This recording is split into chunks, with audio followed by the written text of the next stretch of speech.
meus irmãos, graça e paz. Quero compartilhar mais uma vez a palavra de Deus e hoje nós vamos falar a respeito da vida crucificada. O texto que eu quero compartilhar com os irmãos é o texto de Gálatas, capítulo de número 2, versículo 19 e versículo 20. A epístola do apóstolo Paulo aos Gálatas, capítulo de número 2, versículos 19 e 20. Assim diz a palavra do Senhor. Porque eu, mediante a própria lei, morri para a lei, a fim de viver para Deus. Estou crucificado com Cristo. Logo já não sou eu quem vive, mas Cristo vive em mim. E esse viver que agora tenho na carne, vivo pela fé no Filho de Deus, que me amou e a si mesmo se entregou por mim. Vamos orar? Eu convido você a fechar os seus olhos e a se juntar comigo em oração, pedindo a presença e a iluminação do Senhor em nossas vidas. Senhor, nosso Deus e Pai, louvado seja o Teu nome. E obrigado pela Tua palavra que é viva e eficaz. Fale conosco através desse texto, nos dando direcionamento, exortando a nossa vida, para que sejamos transformados para a glória do Seu nome, em nome de Jesus. Amém. Estou crucificado com Cristo. Essas são palavras do apóstolo Paulo, mas devem ser as palavras de todo crente. Todo crente deve ter essa realidade na sua vida.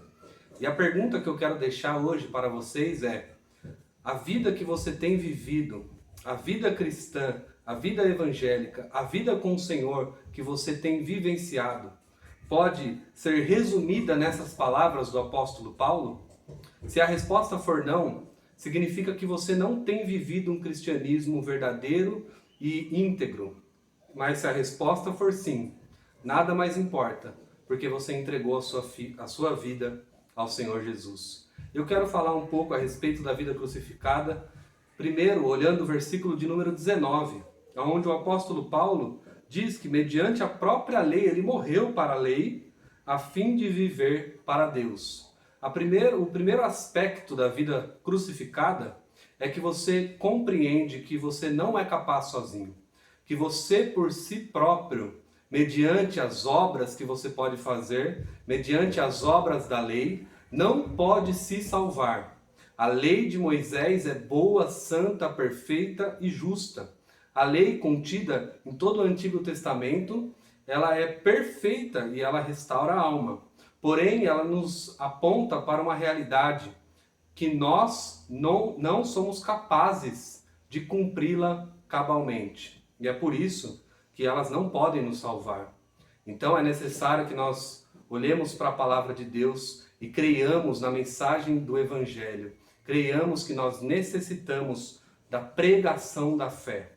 É exatamente esse embate que o apóstolo Paulo está travando aqui, porque tinham entrado na igreja dos Gálatas alguns judaizantes que estavam querendo fazer com que as obras da lei fossem colocadas mais uma vez como um jugo na vida das pessoas.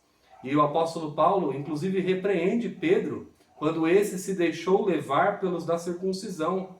Então, a vida de fé do apóstolo Paulo, aquele que antes era um perseguidor da igreja de Cristo, um judeu dos judeus, que obedecia à lei, que queria agradar a Deus seguindo a lei, agora entendeu que a vida da fé é uma vida de entrega e do reconhecimento de que nós, por nós mesmos, não somos capazes de nos salvar. Precisamos, então, de um representante que nos represente diante de Deus. E essa é a segunda realidade. Estar crucificado com Cristo significa ter o Senhor Jesus Cristo como seu representante diante de Deus. Agora imagine o peso dessas palavras do apóstolo. Ele não apenas olha para a cruz de Cristo e compreende o tamanho do amor de Deus derramado na cruz, e não apenas compreende o sacrifício de Cristo, mas ele mesmo também se entrega a esse sacrifício e deposita a sua fé totalmente na cruz. É como se, metaforicamente, ele também estivesse pregado com Jesus Cristo naquela cruz. Essa é a vida crucificada. você está totalmente entregue, necessitando de um representante legal diante de Deus, o Pai. E no terceiro aspecto, o versículo de número 20 nos mostra que aquele que vive a vida crucificada não vive mais para si próprio. É necessário uma entrega total. É necessário uma entrega onde eu e você não podemos mais voltar atrás. E eu quero deixar aqui uma citação de A.W. Tozer, um grande pregador, que comenta esse texto e tem um livro que se chama A Vida Crucificada. E essa fala dele talvez resuma bem aquilo que nós queremos aprender nessa nossa devocional. Ele diz assim: o homem que está crucificado tem os olhos voltados para uma só direção. Ele não pode olhar para trás. O homem crucificado está olhando apenas uma direção, que é a direção de Deus, de Cristo e do Espírito Santo. O homem na cruz não tem mais planos para si, mas alguém fez planos para ele. E quando o pregaram naquela cruz, todos os seus planos desapareceram. Quando você se dispõe a morrer na cruz, você diz a Deus: você não vai voltar. A vida cristã é uma vida onde nós não podemos mais voltar atrás. É olhar somente em uma direção. E a sua vida ser uma vida de entrega total, de renúncia de si mesmo, para que você viva a vida da fé, a vida verdadeira. Você crucifica o seu velho homem na cruz, juntamente com Cristo, juntamente com a lei que aponta e te mostra que você é pecador. E agora você experimenta uma nova realidade, uma nova perspectiva, um novo estilo de vida diante do Senhor. E essa nova vida, o apóstolo Paulo diz no versículo 20, é a vida pela fé no Filho de Deus. É a vida aonde você deposita toda a sua fé no Senhor Jesus Cristo, o Filho de Deus. Mas para que isso aconteça, o versículo termina dizendo que você precisa entender e reconhecer o que aconteceu na cruz do Calvário há 2000 anos atrás, quando o Filho de Deus foi pendurado naquele madeiro e exposto à vergonha diante dos homens, entregando a sua vida em favor de pecadores como nós. Ele nos amou e a si mesmo se entregou por nós. Repare que todos os pronomes que o apóstolo Paulo utiliza são pronomes pessoais. O que nos leva a entender que a vida de fé precisa ser experimentada individualmente. Não basta você saber que Jesus Cristo morreu por você. Não basta você olhar para a cruz de Cristo e entender que Jesus Cristo se entregou na cruz em favor de pecadores, ou até mesmo você saber, João 3,16, que Deus amou o mundo de tal maneira e entregou o seu Filho para que todo aquele que nele crê não pereça, mas tenha vida eterna.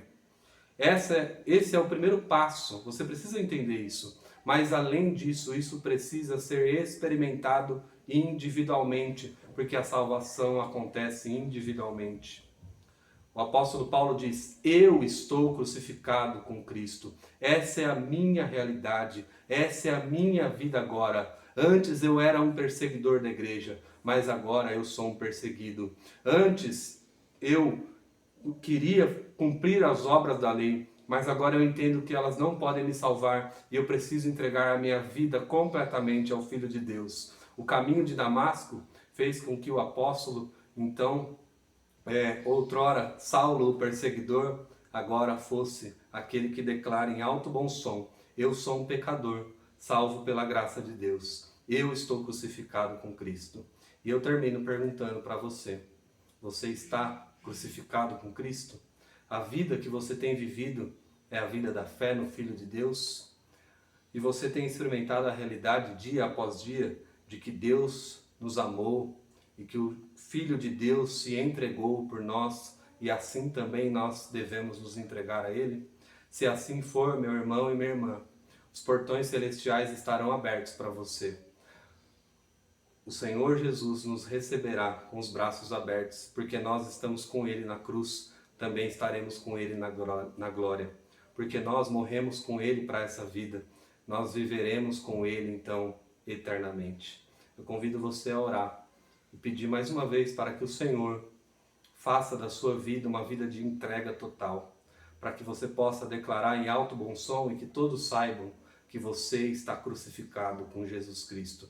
E essa é a vida verdadeira, a vida da fé no Filho de Deus. Essa é a vida crucificada. Oremos ao Senhor. Nosso Deus e Pai, obrigado, Senhor, pela cruz de Cristo. A cruz que marca o centro da história na plenitude dos tempos. A cruz de Cristo, que é a morte mais horrível, sangrenta, violenta e vergonhosa que alguém pode sofrer como um condenado. Mas a nossa esperança está porque nós sabemos que Cristo ressuscitou dentre os mortos. E se nós morremos com Ele, também com Ele nós viveremos, Senhor.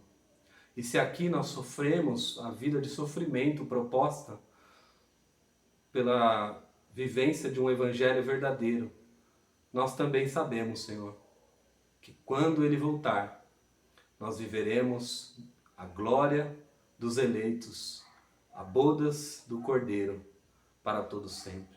Essa é a nossa esperança, essa é a nossa alegria. E é por isso que nós te louvamos e bendizemos o teu nome, em nome do Senhor Jesus Cristo. Amém. Deus te abençoe, meu irmão.